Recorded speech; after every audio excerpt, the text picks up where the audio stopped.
السلام عليكم ورحمة الله تعالى وبركاته. مرحبا بكم معايا في فيديو جديد. اليوم ان شاء الله بغيت نشارك معكم حريشات في المقله كيجيو زويونين لذاذ وبمقادير جد بسيطه. نتمنى ينالوا الاعجاب ديالكم. اول حاجه غادي نبداو بها، عندنا هنا ياغورت بنكهه الفاني، ونفس الكاس غادي نعبروا به جميع المكونات. كاس ديال الماء،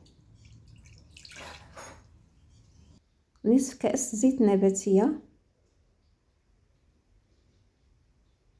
كيس ديال سكر الفاني، شويه ديال الملح، معلقه كبيره ديال السكر. هنا غنديروا الكاس الاول ديال السميده، غنضيفوا الكاس الثاني، وصافي غادي نخلطوا المكونات مزيان حتى ينسجم لنا الخليط، تيتجانس الخليط. ومن بعد غنضيفوا خميره واحده ديال الحلويات،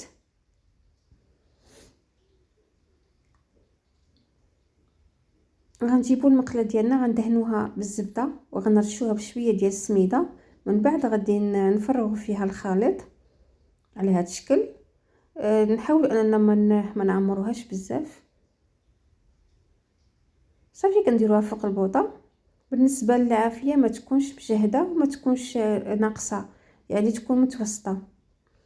وصافي ملي كنحسوا بها جمعت لنا شويه، صافي كنقلبوها الجهه الاخرى.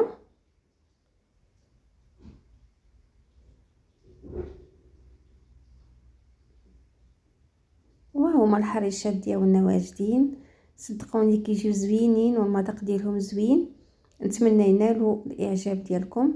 وإلا عجبكم الفيديو ما تنساونيش من لايك وبارطاجيو مع الاصدقاء، ونتلاقاو في فيديو جديد ان شاء الله.